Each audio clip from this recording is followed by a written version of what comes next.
The council declared war, unaware it would be their final decision. The vote hit 36 before I pressed Earth's indicator.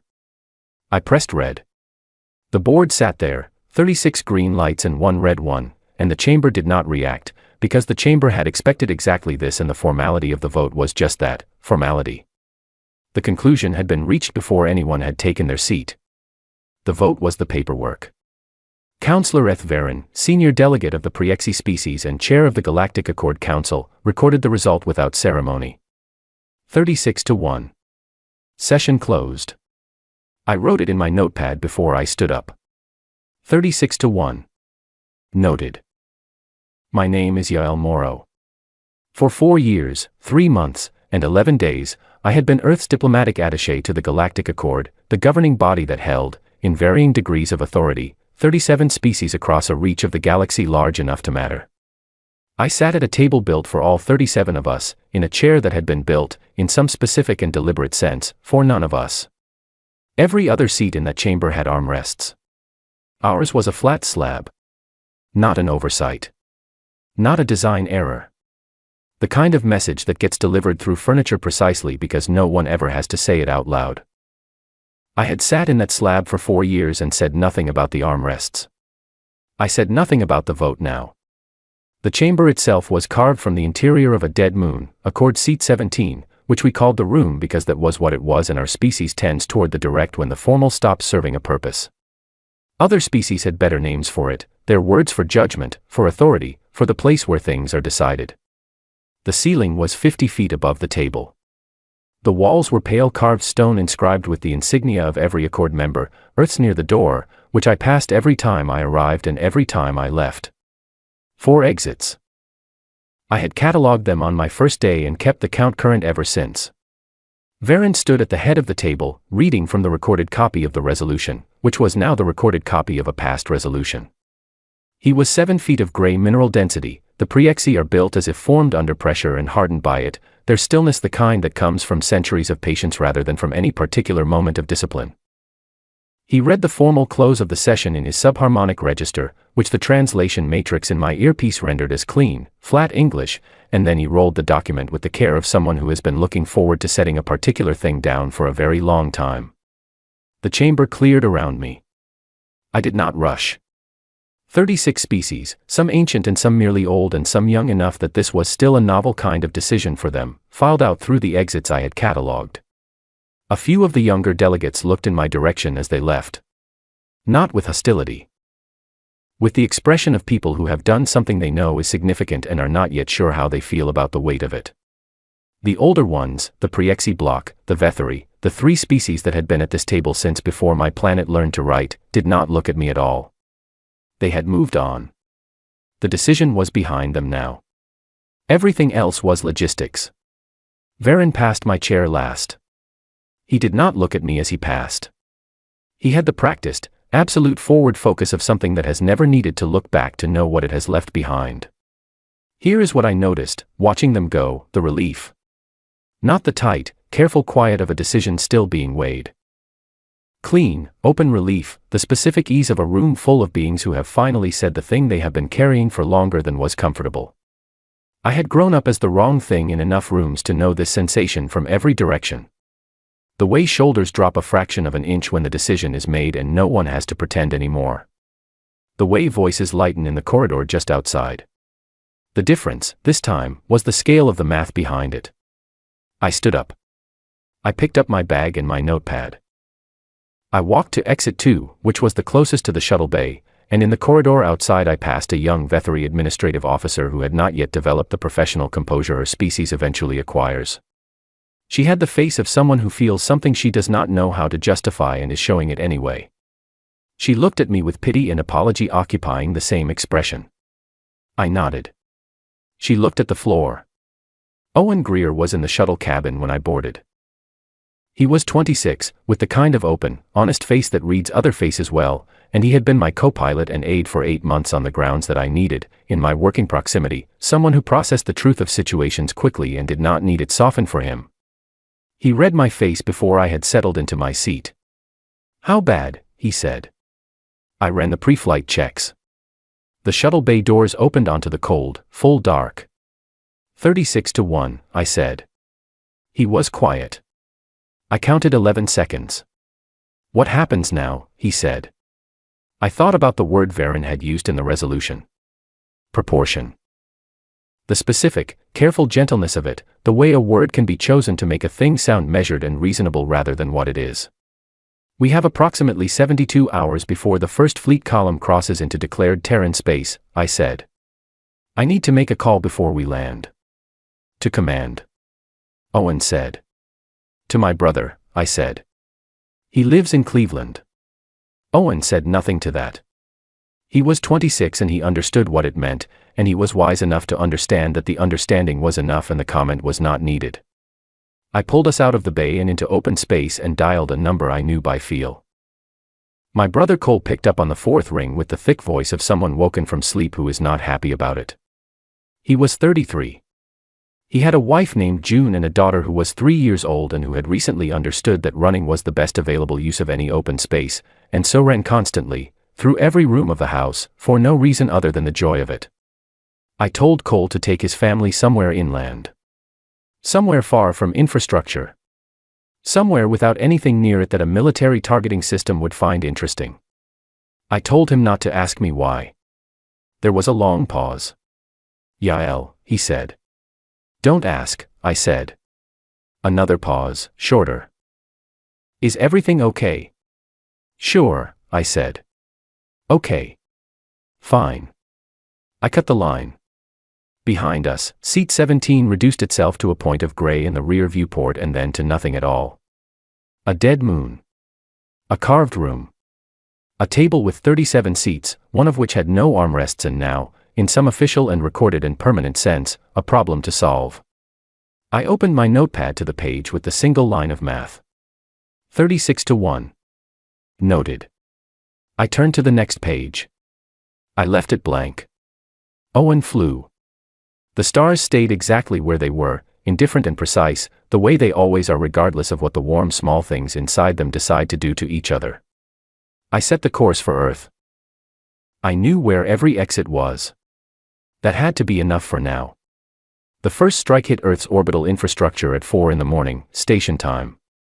I know the exact time because I was on a military transport 12 minutes from Earth's upper atmosphere when the flash lit up the dark side of the planet below my viewport, a bloom of orange and white that expanded for 3 seconds, folded back into itself, and left the planet looking exactly as it had before, except it was not as it had been before, and every person on that transport understood this without needing to be told. Owen was in the co-pilot seat. He said nothing. I said nothing. The light had already said the only thing that mattered. The Council's first wave was 17 fleet columns entering from 7 coordinated vectors. I learned the full scope of it across the following 48 hours, piece by piece from signals intelligence and the post-action reports that started crossing my desk with the regularity of a tide coming in. 17 columns, designed to saturate Earth's defensive response capacity faster than we could organize coherent resistance, calibrated by war models built from 800 years of Accord campaign history and 214 conquest files. The doctrine was sound. The execution was precise. Every element of the first wave arrived within minutes of its modeled schedule. By every measurement those models could generate, it was sufficient. I want to be careful here, because the stories that come out of what happened next tend toward a kind of mythology that changes what the thing actually was. The truth is not heroic. The truth is biological and mechanical and the direct product of a very specific 10,000-year education. Every other species the Council's models contained had, at some point, performed the calculation that the situation demanded. Assessed the cost of continued resistance against the certainty of an outcome. Made the rational choice. This is not a failure.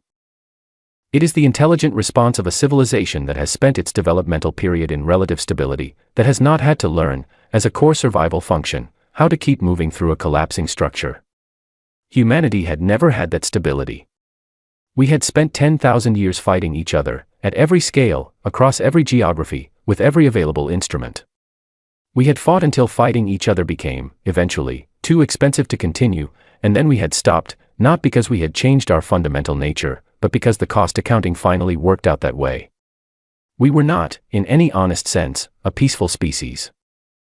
We were a species that had found fighting each other no longer worth what it cost and was now, for the first time in its recorded history, pointed outward together. The Council's models had watched our declared capacity and our official posture and our public-facing military numbers for years. They had not watched what happens to a species like ours when it is given a single external direction to point itself in. They had not modeled what 10,000 years of competing with ourselves had done to our productive capacity, our adaptive speed, our institutional reflex for organizing under pressure. They had not modeled the 11-year project. I landed at the Colorado Command Center 6 hours after the first station went dark. The facility was deep in the mountains, built into rock, hardened against every scenario that the people who built it had been willing to acknowledge they were building it for, expanded and updated each year in the decade since the first Accord threat assessment had been leaked to Earth's defense community. I walked into the operations room and it was moving the way an emergency surgery moves, controlled, purposeful, every person in the room doing the same instinctive thing I do in every room where something large is happening. Finding the exits. Finding the leverage. Starting the count. General Petra Holt was running the room. She was compact, gray-haired, somewhere in her mid-50s, with the manner of someone who has been the most capable person present in every room she has occupied since her early 20s and has long since stopped needing to announce it. She handed me a tablet without looking up from her own screen. 17 columns, she said. I know. 6 orbital stations. 2 shipyards. The relay hub above New Madrid. I know. Their response window projection is 40 hours, she said. After 40 hours, their models show our counter capacity falls below the threshold for organized resistance. She looked up. Her eyes were a flat and focused gray, the color of someone who has already processed the shape of this and is 3 steps into the response. Tell me about the other numbers, I said. She brought me to a terminal at the far end of the room and opened a project file. The date stamp was 11 years and 4 months old. When the first Accord threat assessment leaked, she said, we had a choice. We could respond officially, which would have accelerated the timeline. Or we could respond quietly. She scrolled through the file. Schematics. Construction records. Production data from facilities in locations that did not appear on our declared capacity reports. We chose quietly. Every year since, this project added capacity. Infrastructure below their detection thresholds. Production systems in sectors their intelligence apparatus was not watching. Response protocols for a coordinated multi-vector strike designed to appear overwhelming to a civilization caught unprepared. She closed the file. Their first wave hit 11 years of compressed preparation releasing all at once, she said. I looked at the counter-mobilization figures running on the adjacent screen. They were not the numbers the Council had been watching. They were much larger than the numbers the Council had been watching. The response window, I said. 36 hours, she said. 4 hours ahead of their projection. Which matters less than the nature of the error. She was right. An error of 4 hours in a campaign built on precise timing was not a small error of degree. It was a structural error. Like a calculation where the foundational assumption is wrong, you can check the arithmetic as many times as you want and never find where it went bad, because it went bad before the arithmetic started. The counterstrike launched 36 hours after the first station went dark. I watched it from the operations room, standing next to Petra. Neither of us spoke for a long time. The tactical display showed the departure arcs moving outward from Earth in coordinated sweeps, and the math of it was not complicated to read. It was the math of 11 years of specific planning, organized against a specific adversary, activated at the exact moment it had been designed for.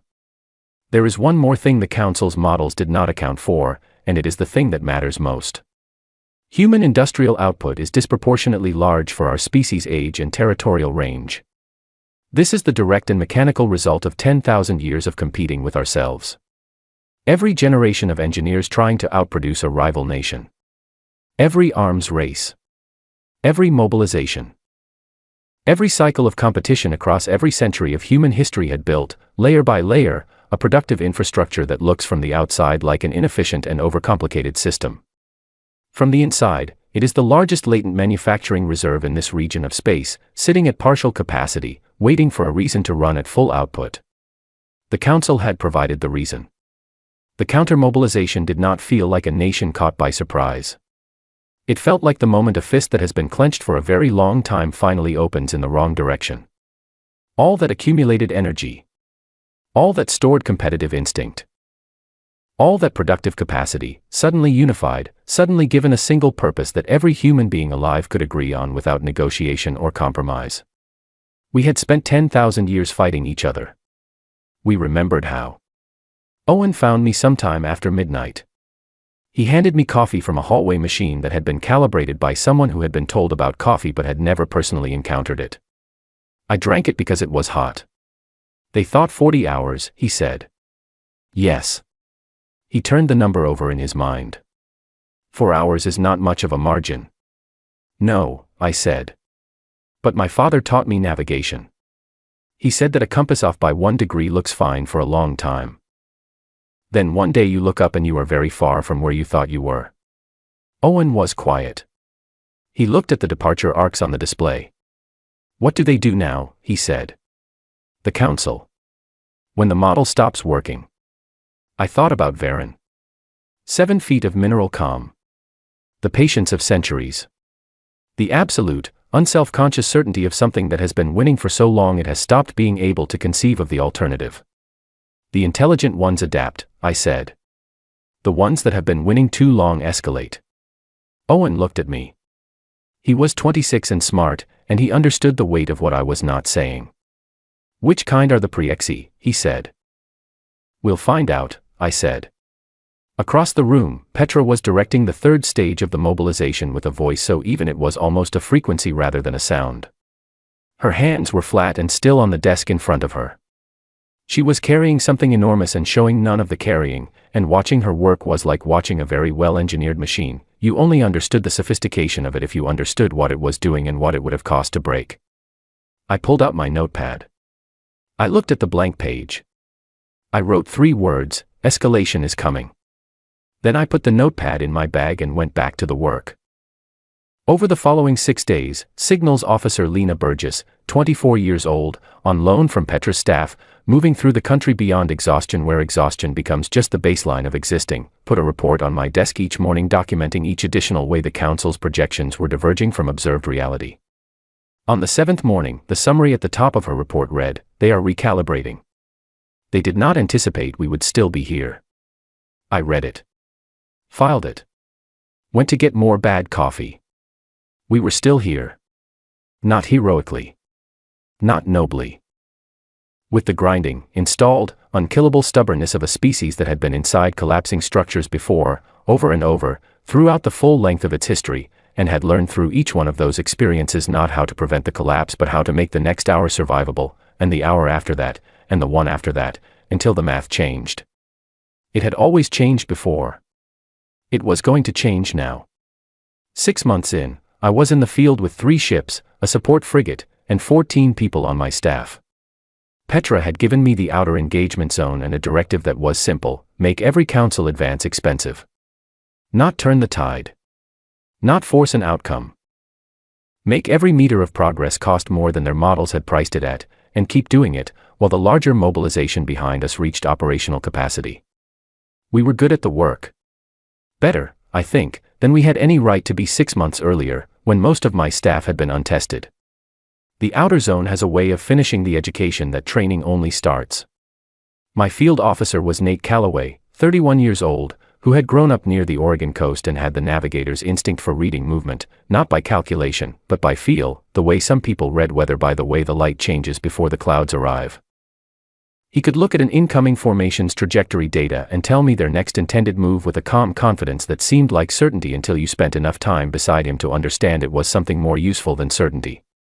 It was pattern recognition deep enough to become reflex. My signals officer, Lena Burgess, had transferred from Petra's staff at the 3-month mark. She ran the communications desk with the focused, continuous energy of someone who had passed through fatigue into some further territory where the normal rhythms of rest and work no longer applied. She was 24. She had aged 2 years and 3 months and had not noticed. And I had Felix Dare, 22 years old, assigned to my staff from training as a junior analyst. He had arrived with the face of someone who has mastered the theory of a thing and is about to discover the distance between theory and fact. I kept him because he still saw the tactical display as a map rather than a set of numbers, and the people who see the map sometimes notice what the number readers miss. It was Felix who flagged the ship. We were running an intercept pattern through a debris field, the 47th such operation in 6 months, the kind of work that has stopped feeling remarkable and started feeling like weather, when a mid-weight pre-XE vessel came through on a non-standard vector, moving quiet, threading the debris in the particular way of something that does not want to be seen. It was not invisible enough. Felix brought the signal report to my station and stood next to my chair without speaking. He had developed a way of delivering information through presence alone, the significance of it communicated by how still he went when he handed it over. I read the report. I read the movement pattern. I read the vessel's designation. Administrative. Non-military. Bring it in, I said. The crew was minimal. The cargo was documentation, accord administrative records, communication logs, the bureaucratic weight of an organization managing a war it had expected to be over by now. And there was one passenger. He was pre-XE. Young by pre-XE standards, which placed him at perhaps 100 years, shorter than Varen by 8 or 9 inches, his gray mineral quality unfinished, the density of his species present but not yet fully set. He was traveling under an administrative designation. He sat in the ship's small conference room with the practiced stillness of someone who has decided, in advance, exactly how to behave in a situation they believe they understand. He expected a specific kind of treatment. 6 months of war had produced stories about humanity that circulated through council space with the velocity of things that confirm what people already believed, and stories that confirm existing beliefs travel faster than light. I gave him a chair with armrests. I gave him water. I sat across from him with nothing on the table between us except the cup. He looked at the water for a long time. Then at me. "You are the accord attaché," he said. The translation matrix rendered his voice cleanly. I accessed the session records. "You were in the chamber for the resolution vote." "Yes," I said. "You pressed the red indicator." "Yes." He wrapped both his hands around the cup. His fingers were long and multi-jointed at 3 points instead of 2. He looked at the table surface. "It would not have changed the outcome," he said. "Even 2 votes in opposition would not have shifted the result." "No," I said. "It wouldn't have." The silence between us had a specific shape, the shape of 2 people who are on opposite sides of something too large to see all at once, sitting in a small room trying to locate the edges of it. "Why did the council vote the way it voted?" I said. Not as an interrogation. As the question I had been carrying since the night in the chamber, since the single line of math in my notepad. Not what did the resolution say, I knew what it said. Why did 36 species arrive at that table already decided? He looked up. His eyes were the pale translucent color of frosted glass, and they held the expression of someone who is deciding whether the person across from them has earned an honest answer. He decided. "Because you were going to be us," he said. Eventually. The room sat with that sentence. Every analytical projection the Accord's research bodies produced over the past 40 years showed the same trajectory, he continued. His voice was measured and unhurried, the voice of someone delivering something they have thought about for a very long time. Terran expansion rates. Industrial development curves. Adaptive capacity ratings. Influence radius growth. In 100 years, Accord policy would require Terran agreement to function. In 200 years, the Terran bloc would be the chamber's dominant voice. He paused. In 300 years. He stopped. In 300 years, I said. He did not finish. He did not need to. We both understood the arithmetic. I looked at the table. At the cup of water. At the ordinary, neutral surface between us that was easier to look at than the thing he had just put in the room. "You started a war," I said, "to prevent a future where we outgrow you." "The council initiated a resolution campaign," he said carefully, with the precision of someone drawing a line between terminology and the thing the terminology is standing in front of, "to prevent a future the majority of its members found incompatible with established galactic order." "Because we were growing." "Because of what you grow into," he said. And then, quietly, in a register that was not quite regret and not quite apology but lived close to both, "We did not believe you would still be here. 6 months from now." The models were wrong, I said. "Yes," he said. "We know that now." He was transferred the next morning. I watched the vessel carry him back into the debris field until it was gone, and then I walked to the command room and stood in front of the tactical display for a long time without looking at it. Nate was at his station. He glanced at me once, in the way he had when he had noticed something and decided not to require it explained. Felix was watching me directly. He was too young to have learned the diplomacy of not watching. "Did you get what you needed?" he said. I thought about the phrase the prisoner had used. "What you grow into." "I got a question I'll be asking myself for a long time," I said. He nodded slowly. He had the face of someone who understands, without needing it explained, that some questions are not the closing kind. I turned back to the display. The tactical problem on the screen was specific and solvable, and I reached for it the way I reach for the specific and solvable when the other kind has been made too visible. Not because it resolves the larger thing. Because it steadies your hands for when you need them. 3 days later, Lena came to my station with an intercept in her hand. The council had voted to expand the campaign. More columns. Deeper targeting criteria. Broader operational range into Terran-designated space. The language of the resolution was the language of an organization that has found its model failing and has decided, rather than question the model, to apply more force behind it. I read it. I put it in the stack. I opened my notepad. I wrote 2 words. Our turn. The decision to carry the war into council space was made on a Tuesday afternoon in a conference room in Colorado with bad overhead lighting and worse coffee. Petra stood at the head of the table. She looked at the strategic projection on the wall screen for 4 minutes.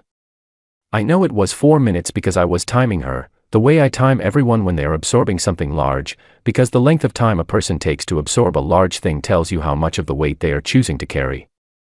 2 options, she said. We continue the defensive campaign. We hold the engagement zones, we make every advance expensive, we bleed them from our side of the line for another 2 years, minimum, while their internal politics either generate a peace faction or don't. She paused. Or we take it forward. The phrase "take it forward" sat in the room with all its freight visible. The defensive model works, I said. If they are willing to stop eventually.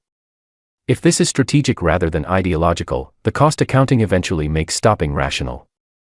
And if it's ideological, then 2 years of bleeding them from our side of the line just delays the outcome and raises the final cost on both sides. Petra looked at the overhead light, which had been flickering for a week.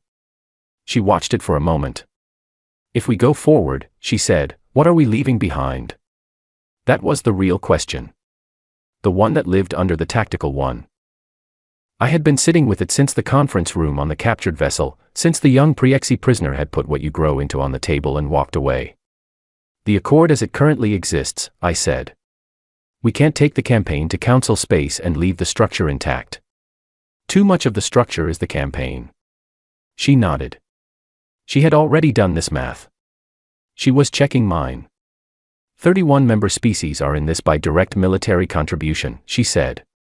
5 more by resource provision and political authorization. Yes. We go forward and we end it, what comes after? I looked at the flickering light. I thought about what the prisoner had said. 100 years. 200. 300. The trajectory of a species pointed outward, given a reason to remember what it is. Something different, I said. I don't know what shape it takes. But different. Petra held my eyes for a moment. Then she closed the folder on the table in front of her. You're leading the vanguard, she said. My ship was the Ardent, built for speed and precision and the specific work of being difficult to target inside a debris field, not large by any measure the Council would recognize as impressive, not designed to signal power. We had 2 sister ships, the Gallant and the Fen, and a support frigate named the Corwin whose captain, Iris Tau, had been running supply and extraction operations in the outer zone for 5 months and knew the engagement geometry the way a surgeon knows a procedure she has done 400 times.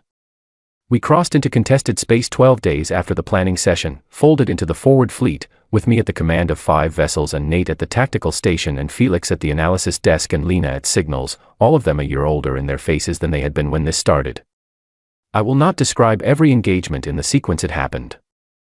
That is a different kind of document, and it is not this one. What I will tell you is what the campaign felt like from the inside, because the inside is the part you carry. It felt methodical. Not fast. Not dramatic. Not the way stories present these things, with clarity and momentum and moments of obvious significance. Methodical, the way a well-planned and carefully executed process feels when you are inside it, one system, then the next, then the one after that, each with its own geometry and its own variables and its own specific math. For each system, I sent the same transmission ahead of our arrival: surrender resolution. Terms enclosed. 72 hours to respond. Some responded. Some did not. I treated both outcomes with the same efficiency. The same process. The same controlled focus that is not cold. I want to be clear about that, because cold is not the right word and it is the word people reach for when they mean something else. It was deliberate. The deliberate setting aside of the things that would have made the work impossible if I had let them into the room where the work lived. There is a version of what I was doing that can be called professional. There is another version that can be called something else. I did not examine the line between them closely while the work was happening. Nate was quieter in the forward campaign than he had been in the defensive one. Not withdrawn. Not troubled in any visible way. Just quieter. He ran the tactical assessments with the same precision, called the same patterns in the same voice, moved the same pieces on the same board. He was just doing it more quietly. Felix changed. Not the way people change when something breaks in them. The way people change when something that was soft becomes more dense, when the gap between theory and fact finally closes and the person on the other side of it is the same person but carrying more. He was 23 now. He still saw the map as a map. He just saw more of what was on it.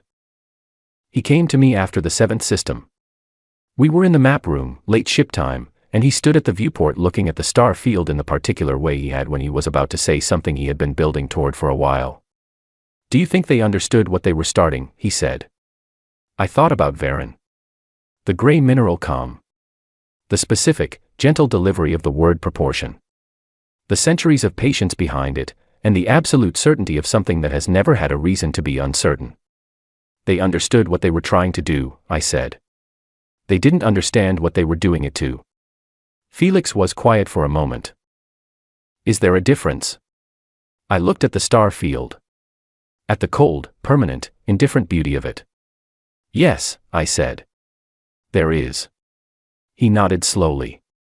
He was about to say something more, but Nate's voice came over the comm requesting my presence on the bridge, and I went. The campaign moved forward. 11 months, system by system, the methodical math of it. I slept poorly and worked well. I carried the prisoner's words in the room of my mind that was not occupied with the immediate problem, turning them over the way you turn something over when you are not yet ready to look at it directly. What you grow into. I looked at the blank pages of my notepad accumulating, one after another, with the specific and solvable math of each system, each engagement, each 72-hour window. Lena's report near the end of the 11th month had a single line at the top: final accord assembly. 11 remaining member species. Convening at seat 17. I read it. I folded it. I sat in my command chair in the dark of 0300 ship time while the night crew ran the quiet watch around me. Then I updated the flight path. Callaway, I said. Nate appeared in the doorway in under a minute. He had not fully slept either. He was getting better at pretending he had. New heading, I said. Seat 17. He looked at the NAV display. At the coordinates. At the dot on the screen that was the dead moon that housed the carved chamber and the long pale corridor and the table with one armless chair. He set the heading without a word. Then he came back to the bridge doorway. Tell the crew to rest, I said. We have time. He went to do it. I sat in the command chair alone. I took out my notepad and looked at all the pages from the months before, filled from margin to margin with the specific and solvable work of a campaign I had led from its first night to here. I turned to the blank page at the back. I wrote nothing on it. Not yet. The corridor outside the accord chamber was exactly as I remembered it. Pale stone. Blue-white light, the standard accord tolerance spectrum, comfortable for no species and tolerable for all. The inscriptions on the walls, marking the session records of decades of deliberations. The slight, barely perceptible hum of the moon's internal systems, which were old and had been running continuously for longer than most of the species in this corridor had kept written records. I walked it slowly. I had not been on seat 17 in 14 months, and I will not pretend that walking it again was a neutral experience. It was not. It was the specific experience of returning to a place that was the same place and contained a version of yourself that no longer existed. Owen walked beside me. He was 27 now and had the weight of the past year in his face in a way that would not leave it entirely, even later, even after he had slept properly for the first time in months. He had been at my side through all of it, and that meant he had seen all of it, and I had never once had to explain to him what he was seeing. Nate was with us. Felix was back on the Ardent.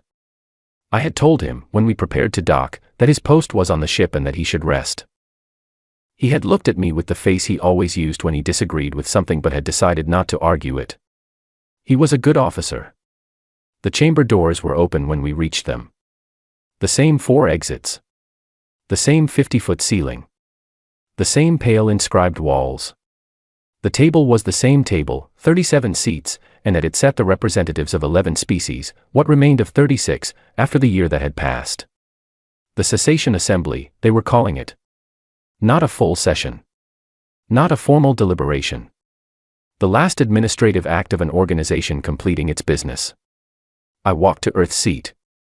The armrests were still absent. Some things do not change in proportion to the things that change around them. I sat down and placed my notepad on the table and looked at the 11 delegates across from me, and they looked at me, and the translation matrix hummed in my earpiece, and I thought, there it is again. The room's reading of what I am. The particular quality of attention that comes from a group of beings processing the presence of someone they had decided, once, to be rid of. The difference was that this time the attention was different in a way I did not immediately have a word for. Not hostile. Not resigned. Something that had more complexity to it than either of those, something that had been changed by 14 months of math. The session chair, the Vetheri senior delegate, an old being named Counselor Adrian Voth, who was by Vetheri reckoning very old, which meant he had been alive approximately as long as several human civilizations and had the manner of someone who has watched many things rise and many things fall and has long since learned to hold the difference between them lightly, called the session to order. His voice was measured and slow, the voice of deep age in a species that ages slowly, and the translation matrix gave it a quality of deliberate weight in my earpiece. The cessation assembly, he said, was convened for the purpose of formally recording the close of the Resolution 44 campaign, negotiating and ratifying the terms of cessation, and establishing the preliminary framework for what follows. He looked at me. Delegate Morrow, he said. The terms.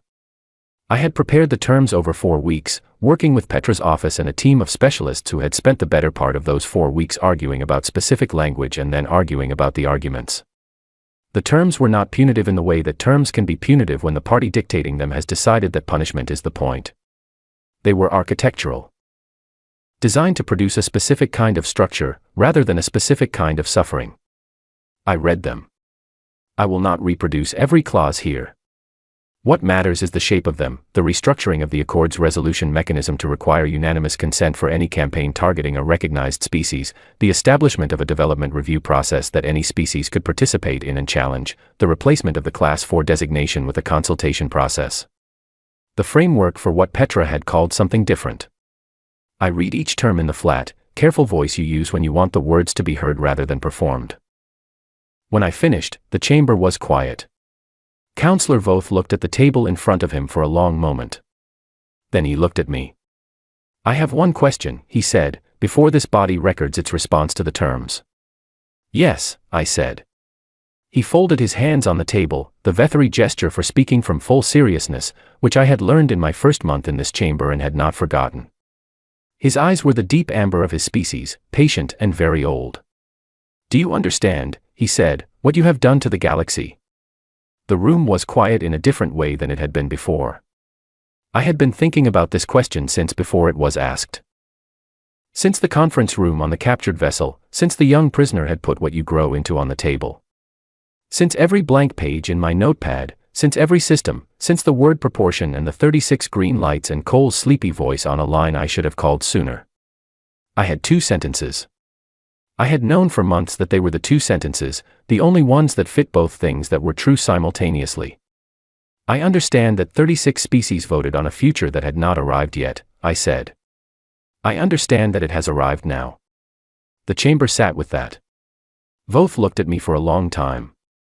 Not with the expression of someone processing an answer. With the expression of someone who had expected one answer and received a different one, and was adjusting to the distance between them. Yes, he said, finally. It has. He looked at the remaining delegates. At the 11 beings who had survived, as organizations and as species, the year that the year had been. The terms, he said, are recorded for response. They voted. Not in order of admission this time. There was no longest tenured member left to lead. Voth called the vote in the simple order of the seating arrangement, and the delegates recorded their responses one at a time, and the board filled, and this time it filled differently than it had filled 14 months ago. 11 green lights. Unanimous. It was a different kind of unanimous than the first one. The first had been the unanimous of consensus, the vote of a body that had already decided and was formalizing the decision. This was the unanimous of people who understood, clearly and without softening, that the available options had been reduced to one, and that one was what they were choosing. I did not press a red indicator this time. I pressed green with the others, and the board completed, and Voth recorded it, and the session was closed. I sat in the armless chair for exactly long enough to finish writing the date in my notepad and fold it closed. Then I stood up. I walked to exit 2, which was the same exit I had used 14 months ago, and I walked the long pale corridor with Owen beside me, and neither of us said anything for most of its length. Near the midpoint, where the corridor turns toward the shuttle bay, a young Vethri administrative officer came the other way. She was not the same officer who had been here before. She was a different one, about the same apparent age, with the same expression of someone who feels something they do not know how to hold correctly. She looked at me. I nodded. She nodded back. She did not look at the floor. Owen was quiet until we were in the shuttle cabin with the pre-flight running. Then he said, not as a question, just as someone naming a thing out loud, "It's done." "Yes," I said. He was quiet again. Then, "Are you okay?" I looked at the viewport. At the dead moon outside, the pale gray of the exterior surface, the size of it, the weight that stone holds when you know what has happened inside it. "Ask me in a year," I said. He nodded. He was good at understanding what things meant. I pulled us out of the bay. The moon fell away behind us. The stars held their positions, precise and permanent and indifferent to the difference between what had been and what was now. I took out my notepad. I opened it to the page I had been carrying for 14 months. 36-1. Noted. I looked at it for a while. Long enough. Then I turned through the pages, the escalation page, the 2 words before the forward campaign, the margins of the operational months, all the specific and solvable math of a year that I had filled in, page by page, because keeping your hands occupied is one of the ways you make the next hour survivable. I turned to the blank page at the back. The last blank page. I held the pen over it. This is what I know, we were going to grow. We were always going to grow. The prisoner was not wrong about the trajectory. He was not wrong about the 100-year projection, or the 200, or what comes after the 300. The Accord ran the math correctly. The conclusion they drew from it was the one they chose, and they chose it for reasons that a species with their history was always going to choose, and the error was not in the math and was not in the choice but in the thing they chose to do it to. We remembered.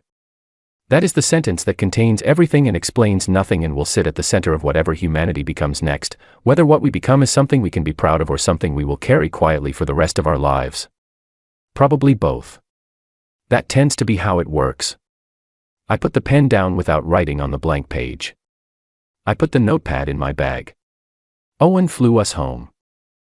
The dead moon became a gray point and then nothing, and the stars stayed exactly where they were, and the course I had set was forward, and I sat in the co-pilot seat and looked at all that cold and permanent silence and said nothing, because the room had already said everything that mattered.